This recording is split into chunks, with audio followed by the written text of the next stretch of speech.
tardes. Mi nombre es Yolanda Cervantes Espinosa. Soy integrante del Consejo Directivo del Colegio Mexicano de Licenciados en Traducción e Interpretación por el bienio 2021-2023. Les doy la más cordial bienvenida a la primera sesión de la segunda jornada de esta segunda edición del Congreso Internacional Semana de la Traducción 2022. Ese día tengo el honor de presentar a Inmaculada Caro Rodríguez, quien nos presenta la ponencia Epístola al lector de Margaret Tyler, reivindicación de la labor traductora femenina. A continuación voy a leer su semblanza. Nació en Sevilla en 1973. Es doctora en Filología Inglesa por la Facultad de Filología de la Universidad de Sevilla. Trabaja como profesora de literatura en el Departamento de Literatura Inglesa y Norteamericana. Ha trabajado como profesora de inglés a nivel presencial en diversos centros educativos y también, bueno, todos lo hemos hecho en algún momento en la modalidad virtual. Ha sido miembro del grupo de investigación Escritoras y Escrituras y actualmente pertenece al grupo de investigación James Joyce, Evolución Narrativa y sus repercusiones. Además, es autora de relatos, poemas y aforismos. Ha sido finalista en diversos concursos de poesía y relato y ganó el segundo premio de microrelatos de versos compartidos en Uruguay.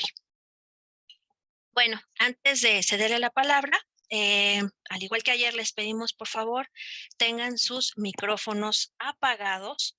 En el transcurso de la sesión pueden ir escribiendo sus dudas o preguntas en el chat para que la ponente pueda responderlas al final de su disertación.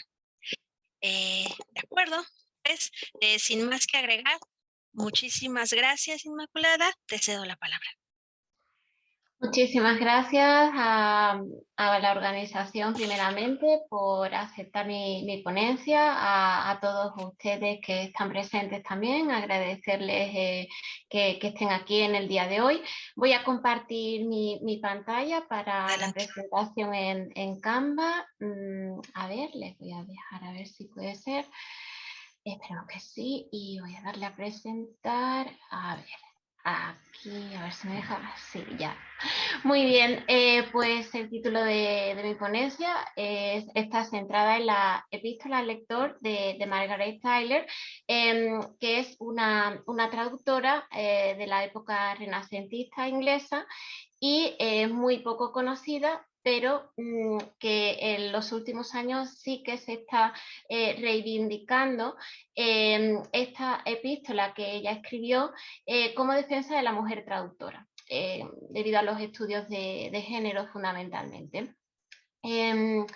En esta epístola al lector, pues forma parte del inicio de una traducción de la que ahora le voy a hablar. Margaret Tyler tuvo una vida bastante corta, solamente 50 años de vida. Se estima que alrededor de 50 años fue la duración total de su vida, desde 1540 a 1590. Esta autora tuvo la suerte de vivir un periodo en el que el florecimiento de la traducción en Inglaterra fue muy grande y vino unida a la consolidación del inglés como una de las lenguas importantes a nivel internacional. El interés por la traducción en la época isabelina surgió fundamentalmente con motivo de acercar los clásicos al público inglés, es decir, obras del mundo grecolatino. Ese fue el inicio de este interés, pero tenía una peculiaridad, que no había normas para traducir, es decir, el traductor tenía la total potestad de hacer su propia elaboración, aunque sí que es cierto que necesitaba un mecenas para poder financiar esa traducción. Al no haber ninguna forma establecida para traducir, se tomó la traducción literal como la traducción marco.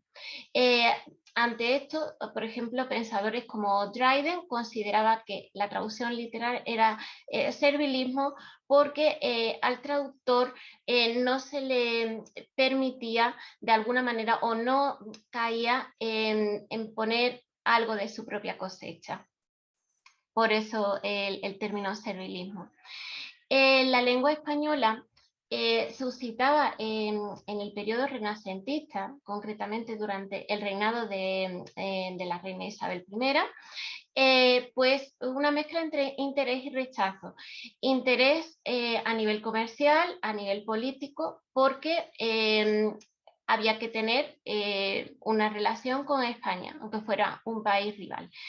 Y el rechazo venía motivado por el tema de que España pues, era un país que también tenía una fuerza y una influencia muy importante y estaban pues las envidias que suscitaban por el tema de tener una rivalidad, ya que Inglaterra, por supuesto, quería ser un referente y acaparar todo el poder en aquel momento. Margaret Tyler pues se vio, como digo, en este resurgimiento de la época isabelina, que se considera una de las etapas doradas de la literatura, pues inmersa en que la traducción se relacionaba con el patriotismo. En este caso, hacer una traducción al inglés era una muestra de ser un patriota. Aquellas personas que lograban tener una formación para traducir, pues aparte de este auge cultural que se dio en la época isabelina en todos los ámbitos, sí que es cierto que las personas que traducían solían pertenecer a una clase media, una clase que tuvo la posibilidad de tener un acceso a la formación. Eso es fundamental para poder establecer una traducción de una lengua origen a una lengua mixta. Claro, como se trataba muchas veces de traducir, de dar a conocer un texto determinado, no todas las traducciones que se producían en ese periodo tenían calidad. Y la oscilación entre momentos en los que se traducía mucho y momentos en los que las traducciones tenían calidad, no tenemos, por así decirlo, una línea continua, es decir, tenemos momentos en los que hay poca producción, más calidad, y al contrario, más calidad y menos traducción. Decirles que esta traducción que realiza Margaret Tyler, donde se contiene esta defensa de la mujer traductora, pues actúa como prólogo de esta, aquí tienen una imagen de la obra, que ella titula Espejo de príncipes y caballeros. Bueno, perdón, es la traducción al español, y ella lo que lo titula es The Mirror of Princely Deeds and Knighthood, en la traducción al español, y viene de un romance que realiza el autor Diego Ortúñez de Calahorra. Se traduce en 1578, aunque previamente, como se pueden imaginar, la obra se publica en España, concretamente en Zaragoza. Este manifiesto en defensa de la mujer traductora se hace de forma epistolar dirigida al lector, para que tome conciencia de que no solamente van a ser los hombres los que van a poder traducir. Y ella es la traductora de no toda la obra, sino una parte de la misma, porque no le dio tiempo a traducir todas las partes de esta obra al completo de este autor, de Diego Ortúñez de Calahorra. Tenemos un montón de incógnitas sobre la vida de la autora. Se dice que nació en España, aunque no es seguro, y que pudo estar en Inglaterra debido a Álvaro de la Cuadra, que fue embajador durante el periodo de Felipe II, el rey de España. Hay quien especula con que el nombre de Margaret Tyler pudiera no ser real, y otros que dicen que, bueno, que posiblemente su marido pudiera ser John Tyler, un criado, y que por lo menos el apellido lo pudiera tomar, como viene siendo habitual, cuando una mujer de ámbito anglosajón pues, se casa, suele perder su apellido, aunque ahora esto no es como antiguamente, podemos tener excepciones. Tenemos un documento asociado a una Margaret Tyler, que pudiera ser la traductora, en la que se dice que deja su fortuna a la hora de su muerte a sus hijos, Robert, un chico, y Rose, una chica. En definitiva, lo que sí se sabe seguro es que estuvo al servicio de este señor, de Lord Thomas Harvard, que fue un vizconde y fue su mecenas. Al estar al servicio de este Lord, pudiera ser que ella adquiriera sus conocimientos debido a que le dieran permiso para poder tener una formación. No lo sabemos con seguridad, o pudiera ser que si damos por válido que su origen era español, ya ella tuviera conocimientos del español. Pero sí que es cierto que por lo que vemos en su traducción, que es una persona con cultura. Por supuesto, para publicar, como dije antes, necesitamos un mecenas, y el entorno en el que se movía era un entorno católico, porque este Lord, que era mecenas de la traductora, era católico. Los católicos en Inglaterra siempre eran pues un grupo minoritario frente a los protestantes, que eran en su mayoría y eran perseguidos en el entorno o sea, en lo que es la época isabelina. Se perseguía totalmente. Entonces, estamos hablando también de un agravante, que esta característica, aparte de que no era muy popular que una mujer decidiera realizar una traducción de temas que no fueran religiosos, que era lo que se les permitía a las mujeres sin ningún problema. Ella dedica la traducción que realiza a su mentor, a este Lord que hemos visto en la imagen anteriormente, y al lector. Sí que ella le agradece la acogida en su familia, por eso entendemos que estuvo al servicio de la familia, le agradece todo lo que ha aprendido, pero después de darle pues este reconocimiento, se dedica plenamente al lector, y entonces en la epístola, tras esta breve mención, pone el foco en el lector y en la defensa de su labor como traductora. En lo que respecta a las tácticas para traducir y justificar su trabajo, bueno, pues ella utiliza la técnica de la modestia, le voy a dar a Lord Howard todo su reconocimiento porque gracias a él esta traducción es posible, y también ella alude a que ha traducido por encargo, le han dado un encargo, entonces se ve un poco obligada para traducir. Es cierto que aunque entendamos esta epístola, esta carta al lector como una reivindicación a la labor de la traducción femenina, ella adopta el discurso, por así decirlo, patriarcal, con el objetivo de poco a poco ir introduciendo el componente de que la traducción elaborada por una mujer es posible. Por otra parte, tenemos otras razones adicionales que ellas hacen para justificar esa traducción del romance que ella va a realizar. Es decir, ella dice que lo hace también por una razón personal y lo hace para evitar la pereza. Tenemos a Thomas Bacon, que tiene una obra llamada Catecism, en el que pone la pereza como un pecado muy grave. Entonces ella dice, vale, pues no quiero caer en ese pecado, y la traducción es una forma de mantenerme activa. Ella justifica la labor de traducción como una labor educadora, porque va a dar a conocer aspectos de distintos tipos, filosófico, cultural, y por eso considera que se debe traducir porque educa. Y además quiere normalizar el hecho de que hombres y mujeres puedan traducir. Hace esta labor de normalización.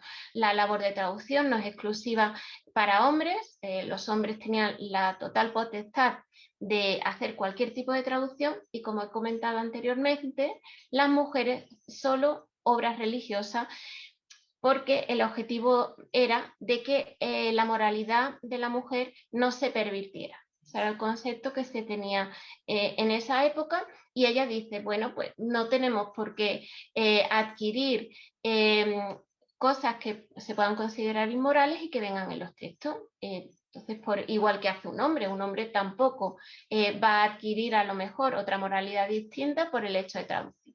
Y por eso es normalizar la labor de la traducción femenina. Ella se manifiesta abiertamente a la convención de que la mujer deba traducir obras relacionadas con temas religiosos. Eso lo manifiesta con total, sin tapujos ninguno, con total libertad en esa carta que dedica al lector. Decirles que ella utiliza y además justifica su labor de traductora como un ejercicio. También un poco por el tema de la modestia. Ella no quiere, por así decirlo, que se interprete como que ella está alardeando mucho. También tenía que tener mucho cuidado. Estamos hablando de la época isabelina, que ella estaba asociada a una familia católica, con lo cual también perseguida, y que el hecho de traducir un romance que se consideraba labor de hombres pudiera perjudicarle. Entonces ella va con mucho tacto. Por eso digo que toma el discurso que pudiera realizar cualquier hombre de aquella época. Entonces lo llama ejercicio de traducción, pues para quitarle importancia, para decir, no, esto en realidad es que estoy ejercitándome como traductora, pero yo no soy tan grande. Entonces, bueno, pues también un poco el tema, pues era una forma de allanar el camino a las mujeres para decir, bueno, después de mí puede haber otras mujeres interesadas, y si se normaliza mi traducción, esto puede dar pie a que otras mujeres hagan lo mismo. Pero ella no lo asocia con un ejercicio de creatividad, sino con estoy aprendiendo, soy un aprendiz más y quiero que ustedes vean mi labor. Bien, ella hace una asociación entre la moralidad y la edad. ¿Cómo justificar que ella está traduciendo una obra prohibida para las mujeres? No solamente, no es nada relacionado con el actor, sino con la tipología del romance. Es decir, como la obra trata de temas asociados con la caballería, el amor cortés, pues solamente se destinaba a que los hombres hicieran la traducción. Pero ella dice, bueno, yo ya soy una mujer adulta y yo mi moralidad la tengo totalmente asentada y no voy a cambiar. Tenemos al pensador Juan Luis Vives, que era un gran defensor de que una mujer no podía traducir obras de caballería, nada relacionado con amor cortés, y ella pues dice, bueno, pero yo ya tengo cierta edad, con lo cual la edad da una madurez y da una moralidad sólida. Es cierto que esto sería discutible, pero ella lo alega como argumento para decir, yo ya tengo cierta edad y puedo, por supuesto, traducir. Ella se basa para justificar que ella ha elegido la lengua inglesa en los principios poéticos seguidos por Horacio y por Philip Sidney. Es decir, la felicidad y los beneficios, como justificación a que esta elección de la lengua inglesa pues va a hacer que muchas personas que no son capaces de leer en español vayan a disfrutar de la obra y vayan a sentirse muy bien en un género como el caballeresco, que estaba muy de moda en su época, pues va a hacer sentir bien a los demás lectores, a la vez que ella se siente feliz por haberlo podido traducir. Decirles que, curiosamente, ella es la primera traductora que traduce directamente del español al inglés.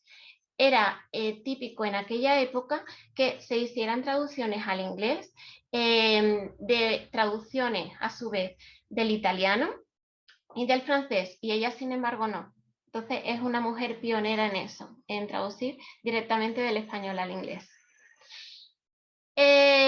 Para ella, en esta carta al lector, indica que la traducción es una elevación de la moralidad. Por lo tanto, ninguna mujer se va a pervertir, por así decirlo, por traducir ningún tipo de texto, porque la traducción en sí es un ejercicio enfocado a la moralidad. Bien, decirles que en su texto vemos que hay una oscilación entre el poder, es decir, ella le tiene respeto al poder establecido, quizás porque tuviera miedo a posibles represalias, y a su vez resiste de forma sutil de ir encaminada al mensaje que quieren dar. Es decir, la mujer puede traducir tan bien o mejor que un hombre. En ese aspecto, su defensa es moderada, es decir, tiene un tono bastante suave, bastante sutil, muy metafórico en muchas ocasiones, y todo con el fin de decir, vamos a valorar el trabajo con independencia de quien lo haga. El resultado es lo que va a hablar por sí mismo, no si el que ha traducido es un hombre o una mujer. Vamos a mirar el resultado. Y lo de la circunstancia de ser un hombre o mujer es absolutamente opcional. Ella hace una apelación muy clara, anima a las mujeres a traducir los romances. Es cierto que de forma sutil, pero la idea está ahí, se entiende perfectamente. Sí que le dice a este lector, que podemos ser todos los que leemos esta epístola, que reconsidere que la labor de traducir no es exclusivamente masculina, que se olvide de las convenciones totalmente establecidas. Las convenciones no son verdades absolutas, que a las mujeres en aquella época se las contemplaba como lectoras también, y dicen, bueno, ¿por qué solamente nos relegan a traducir, si acaso, obras relacionadas con la moralidad y fomentan el papel de la mujer como lectora? Vamos a redefinir esos papeles. También comenta que no se debe categorizar la cultura como, bueno, la lectura quizás más típica de las mujeres, como era una idea que se tenía en aquel tiempo, frente a la escritura que es más de hombre, la traducción, salvo en pequeñas ocasiones, una mujer sí que puede estar, siempre que no vulnere su moralidad. Es decir, ella entiende que cualquier aspecto cultural está al alcance tanto de un hombre como de una mujer, y eso lo marca mucho, ¿verdad? Como asunto relevante, ella dice que el conocimiento pues, es relativo e interpretable, que tenemos realidades que no son exclusivamente de hombres, sino que cualquier obra puede ser leída, por eso lo de la realidad material, por un hombre o por una mujer, y menciona la figura de Robin Hood como diciendo, toda persona puede hablar de Robin Hood aunque no haya podido disparar una flecha. Y pone el ejemplo de las amazonas como mujeres guerreras, frente a que la guerra es un arte en aquella época se consideraba exclusivamente masculino, y pone el ejemplo de las amazonas como guerreras, como forma de decir, no hay nada que sea exclusivo de un hombre o de una mujer. Después, el estilo de traducción que ella realiza es una traducción literal, al estilo de lo que se esperaba en la época. Traduce, como comentado anteriormente, directamente del español, pero sí que es cierto que añade algunas palabras y que cambia algunos títulos, porque ella considera que es relevante. En el romance que traduce hay un caso de travestismo y ella precisamente pone el foco ahí. Y contrario a lo que hace el autor, el escritor del texto. Decirles que como dificultades a las que se tuvo que enfrentar, pues bueno, el hecho de ser mujer, el entorno católico, ahí tienen una gráfica de las dificultades de menos a más que se enfrentaba, el hecho de que la lengua española tenía una reacción tanto positiva como negativa, el hecho bueno, de la traducción de un romance que a las mujeres les estaba prohibido y, en fin, todo este tipo de dificultades, lo sobresaliente es que ella fue capaz de superarlas, porque al final pues tuvo bastante éxito con la parte que pudo traducir. Decirles que en su época su traducción fue uno de los 10 libros con más impresiones de aquella época, con lo cual fue un gran éxito teniendo en cuenta, como digo, todas las dificultades, sobre todo el entorno católico y ser mujer ya era lo suficiente para que esta obra ni siquiera se hubiera publicado, pero fue la calidad, que era el objetivo que ella tenía, lo que fue primordial para darle la oportunidad de que su obra fuera publicada y que fuera una de las obras más leídas. Aquí pues le he hecho una reflexión entre las fuerzas y las debilidades, o sea, las fuerzas, la apertura que esto supuso para mujeres autoras, porque posteriormente muchas se animaron, gracias al ejemplo de Margaret Tyler. Las debilidades quizás pudieran ser el hecho de que no se atreviera a dar un paso más, a hacer una crítica mucho más árida, quizás por el tema de que pudiera temer la represalia. Esta traducción e incluso su epístola supone una reflexión de igualdad de oportunidades y bueno, quizás la amenaza era que el hecho de haberse atrevido a traducir pudiera ser una amenaza para su propia vida. Afortunadamente eso no sucedió, pero podía haber sucedido. Popularmente esta obra, la forma reducida, en inglés se le conoce con The Mirror. Ven que tiene una mezcla entre inglés y francés porque la lengua inglesa en aquel momento no estaba 100% perfilada, y en español la forma reducida le dicen el espejo. Decirles que bueno, que en aquella época era una de las obras de caballería más representativas y transmitía cuestiones filosóficas, cuestiones culturales, cuestiones del amor cortés. Es decir, que no era simplemente una obra de caballería, sino que era una obra que además permitía reflexionar sobre ciertos aspectos, sobre el amor, la familia, y entonces quizás ella, aunque dice que fue por encargo, pero a la misma vez al abrir la posibilidad de que es algo que ella disfrutara, y teniendo en cuenta que fuera, pues bueno, una obra, como ella dice, que disfrutaba, que quizás a lo mejor lo que nos dice de que fue por encargo no fuera tan por encargo, aunque sí que por supuesto tuvo un apoyo de un mecenas como era frecuente en aquella época.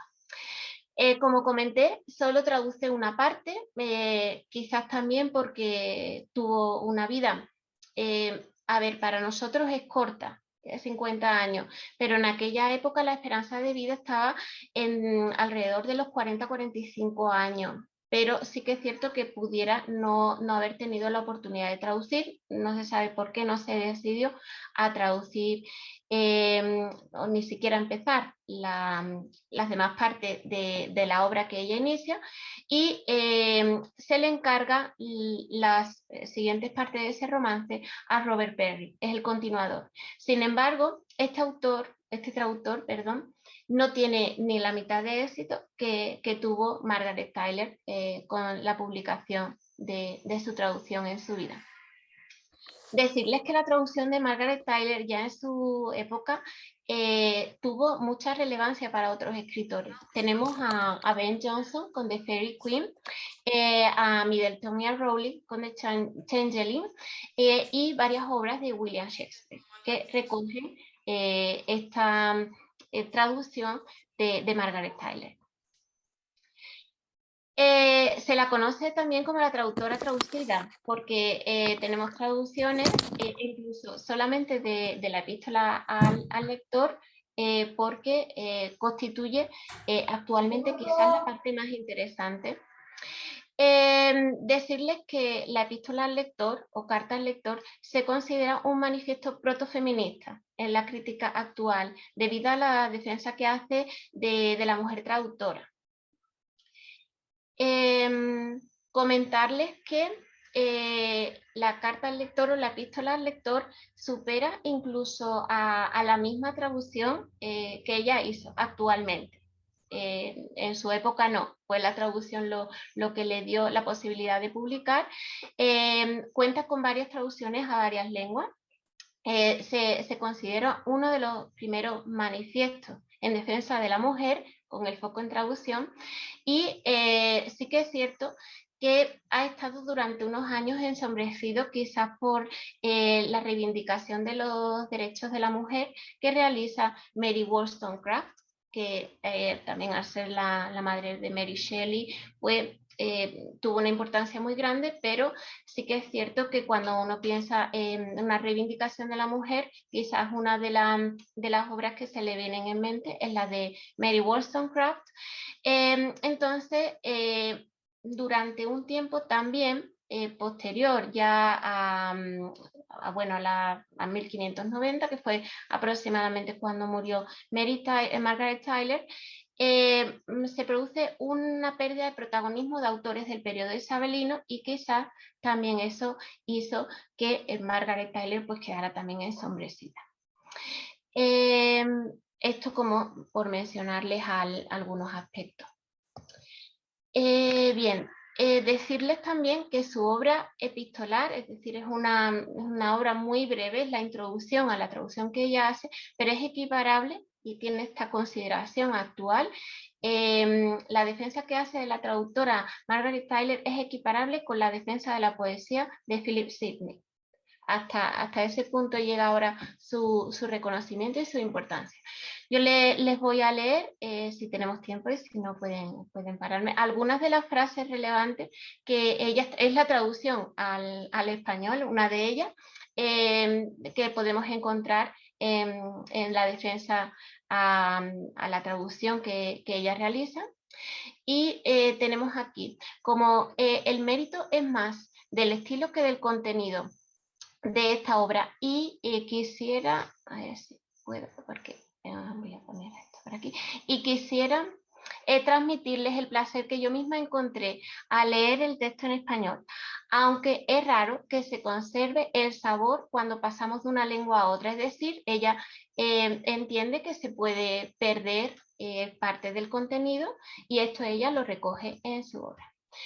En cuanto a la virilidad del tema, sabéis muy bien que en tiempos de guerra los tambores y las trompetas no necesitan ser buenos guerreros. Es decir, no todo es a lo mejor lo que tenemos pensado cuando tenemos una situación. Es decir, no dar por hecho situaciones que están establecidas de una manera u otra en base a convencionalismo, básicamente nos quiere decir.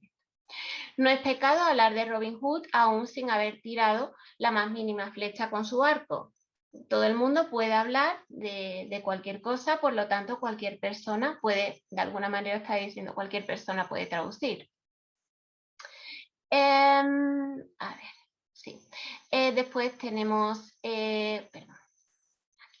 Sí, aquí se dirige ella muchas veces hacia lo de querido lector, lo enfatiza mucho, también es una forma de congraciarse con él, y dice esta parte: la verdad es que no fui yo quien dio el primer paso a este tipo de tarea, y que este trabajo me fue impuesto, por tanto, por otros. Es decir, ella es un poco que se quita, bueno, como ha sido un encargo, yo estoy complaciendo a la persona que me dijo que tradujera. Entre todas las personas que están enojadas conmigo, espero que no todas tengan la intransigencia de querer obligarme a no escribir o a dedicarme a los escritos religiosos. O sea, ella abiertamente dice que no quiere traducir lo que se le imponga y que el escritor religioso pues no está entre sus preferencias. Aquí nos dice, me parece que el hecho de que una mujer escriba una historia o que un hombre dedique su historia a una mujer se reduce exactamente a lo mismo. Ahí tenemos una clara muestra en cómo ella iguala al hombre con la mujer. Por otro lado, me doy cuenta de que otros pueden sentirse bastante ofendidos al ver que su maravilla española se convierte en entretenimiento inglés. Aquí vemos la rivalidad entre lenguas. Es decir, a lo mejor cada persona puede tener una crítica, una por ser mujer, otra por haber hecho la traducción en sí misma. Todas estas posibilidades ella la plantea. Y la presente historia no es impropia para que la traduzca una mujer y no requiere una edad menos avanzada que la mía. Ahí ella ya apunta que tiene cierta madurez para traducir, pero está diciendo, a ver, ¿por qué va a ser una historia inapropiada para una mujer? Y después, esta es la parte con la que ella finaliza su epístola al lector.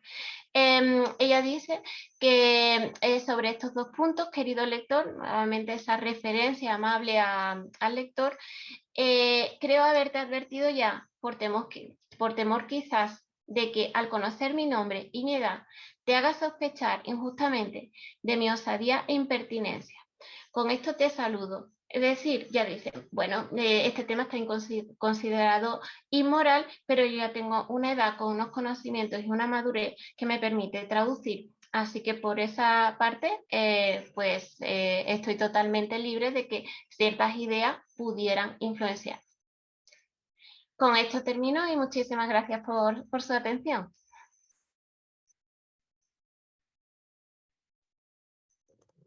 Muchas gracias.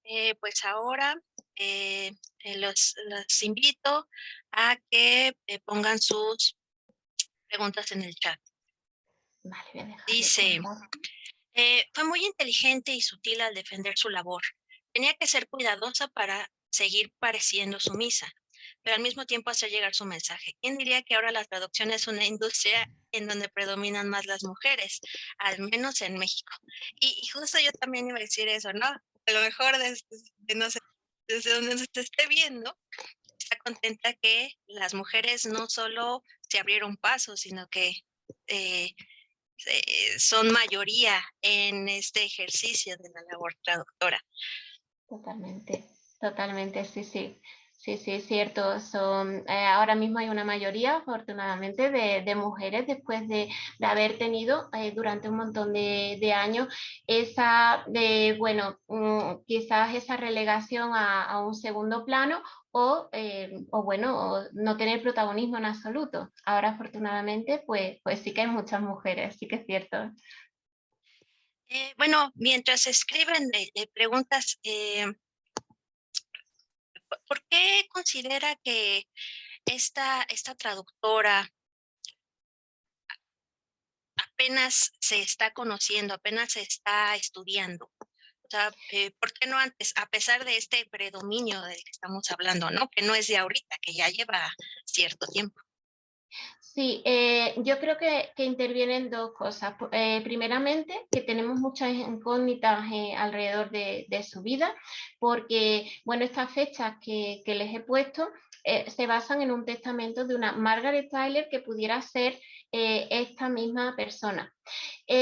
Claro, pero tampoco se sabe ni se conoce nada de su aspecto y solamente se sabe al 100% que tenemos una autora que ha realizado pues esta labor y que estaba a cargo que era parte del servicio de este Lord inglés.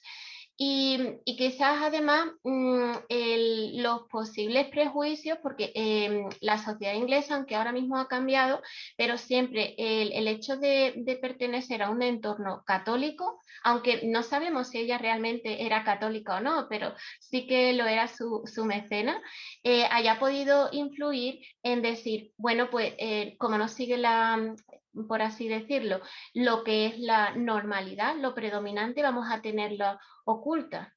De hecho, hasta hace poco ni siquiera un heredero de la corona se podía casar con una católica. Estaba totalmente prohibido, aunque ahora sí, y tenemos el ejemplo del príncipe Carlos, que está casado con Camilla Parker Bowles, que sí que es católica. Pero yo creo que ese tabú fue fundamental para ocultarlo.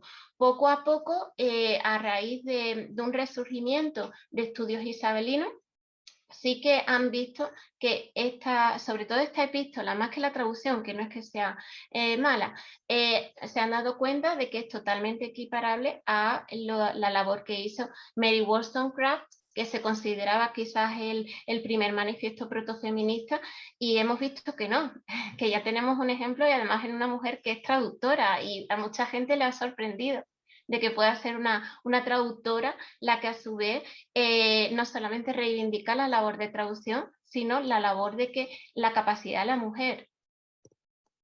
Exacto, ¿no? Que no se trataba de capacidad o de competencia. Nos preguntan, ¿existe algún caso popular de esa época en el que alguna mujer haya sido privada de la vida por traducir?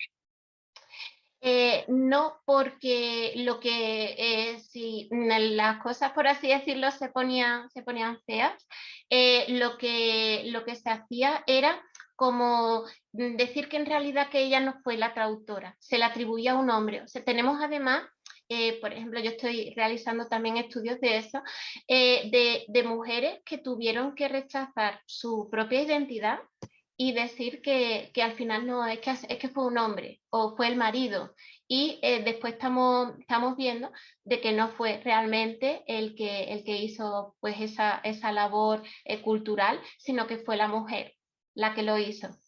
Todo para protegerse, o sea, no condena expresa, que podía haber ocurrido, como en el caso de Margaret Tyler, la podían haber llevado a la torre condenada y a muerte totalmente, pero no hubo realmente una condena explícita a nadie, porque contó al final con el rechazo, con decir, no, es que yo realmente no fui, hasta que realmente se dieran las condiciones, o bien post-mortem, o bien en una época determinada en la que se pudo atribuir. Pero sí que es cierto que tenemos textos en los que realmente no fue el hombre que dice ser el traductor que lo hizo. O sea, hay más de lo que pensamos.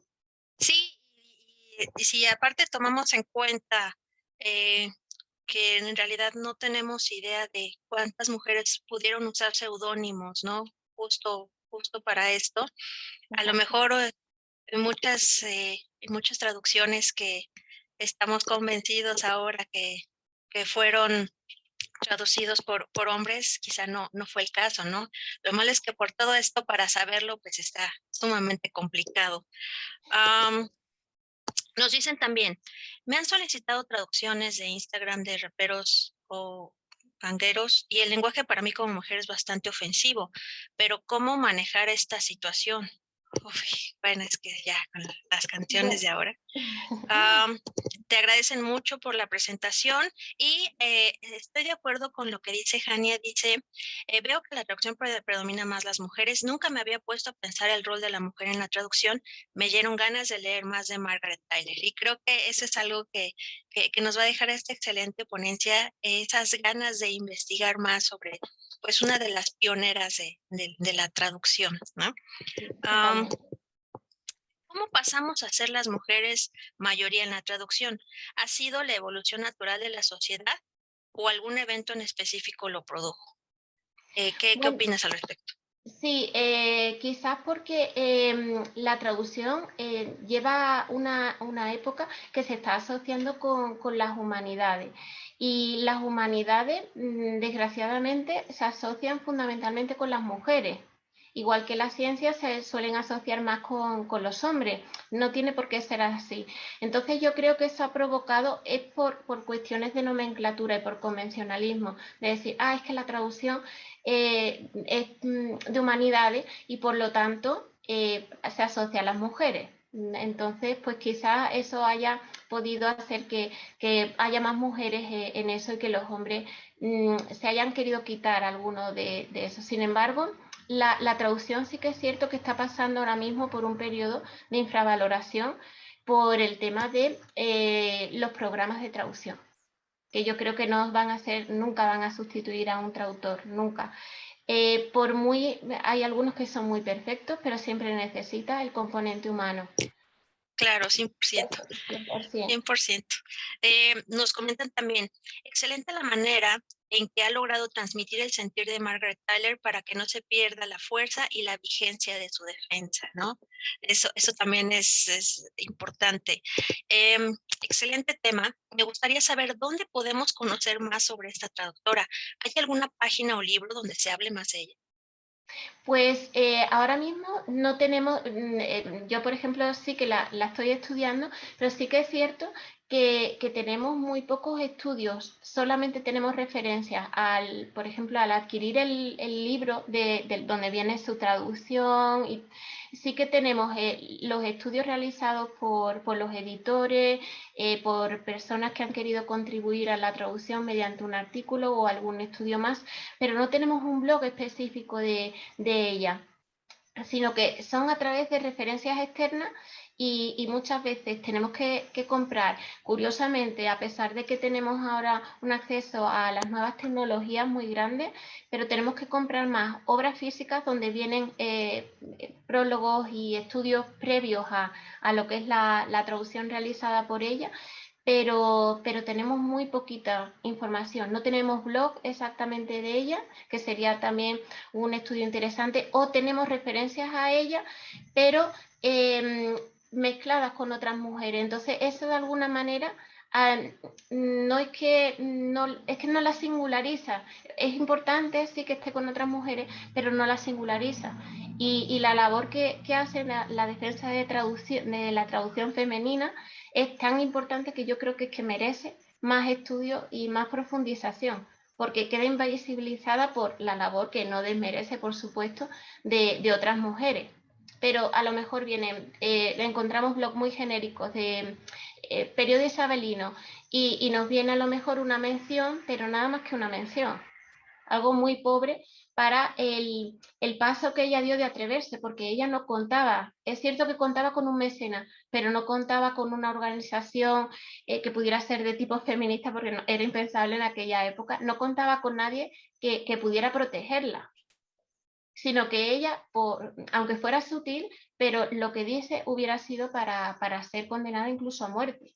Y ella se atrevió, por su propia voluntad, a hacer esa defensa, aunque sea sutil y tenga mucha retórica, pero fue muy valiente y merece un protagonismo. Y desgraciadamente tenemos que buscar prólogos, artículos y todo referencias indirectas y nada directo. Sí, por la misma incertidumbre que mencionas, ¿no? En cuanto a su personal. Pero es muy interesante enterarse que es como un parteaguas, o sea, esta epístola es como un parteaguas en la labor traductora, justo, y no, más allá de la mujer, la labor traductora en general, ¿no? Entonces, ojalá se puedan encontrar, se pueda encontrar más información, más datos sobre, pues, esta magnífica mujer, porque creo que no hay otra forma de describirlo. Pues, están felicitándote por por la ponencia, déjame ver, excelente, con todo lo que sabes, sí crearás un blog, sería un blog muy rico de Margaret Tyler, ¿no? Pues, Sí, estamos pensando porque, a ver, yo también colaboro con la Universidad de Salamanca, que tenemos un proyecto de rescate de mujeres bueno, que por alguna razón han sido silenciadas, ya sean traductoras, escritoras, y ella pues es una de las que tenemos en proyecto de hacer una labor de visibilización de la labor que tuvo, porque bueno, la defensa, que el atreverse es un motivo de reconocimiento a defender a la mujer y a la traducción. Pues, entonces estaremos muy al pendiente de que salga esta información para compartirla, porque vale la pena compartirla. Nos mencionan también, me encantó la ponencia, fue una muy interesante manera de observar cómo era la vida de las mujeres en aquel contexto y las dificultades que se enfrentaban las traductoras en el ámbito literario. Encontré particularmente interesante el cambio en los tipos de textos que se les tenían permitido traducir y cuáles eran considerados como una labor masculina. Sí, ¿no? Cómo se reducía a un campo muy específico. Em, permíteme comentar antes, desde ayer varias personas han preguntado si las sesiones van a quedar grabadas por si no tuvieron oportunidad de estar en vivo. Y sí, van a quedar grabadas el sábado a primera hora. Estarán disponibles todas las ponencias en el canal de YouTube del colegio. Entonces, manténganse atentos para el fin de semana para que puedan ponerse al corriente con todas las ponencias que la verdad han estado muy interesantes y seguramente así seguirán. Pues bueno, y ya me parece que ya no hay más preguntas ni comentarios. Entonces, Inmaculada Caro, de verdad agradecemos mucho haber aceptado la invitación del colegio, que hayas participado en este congreso. Para nosotros fue un gran honor y privilegio poder aprender de ti, de Margaret, de Tyler también, y pues obviamente tus aportaciones son muy valiosas para el gremio, ¿no? Sobre todo para presentarnos a este gran personaje. De verdad apreciamos mucho que nos hayas concedido el tiempo, esta hermosa presentación para poder compartirnos todo tu conocimiento sobre esta gran mujer. Y bueno, les agradecemos a todos, a todas por su asistencia. Los invitamos a seguir al pendiente de las sesiones del Congreso. El día de hoy, por la fecha en México, que es Día de la Madre, no tendremos ponencia a las 3, pero sí tendremos a las 6 de la tarde. Cerraremos la jornada con una ponencia sobre el proceso de traducción. Bueno, muchas gracias, gracias Inmaculada. Gracias. No, gracias a ti, que tengan excelente día y nos vemos pronto. Gracias. Gracias.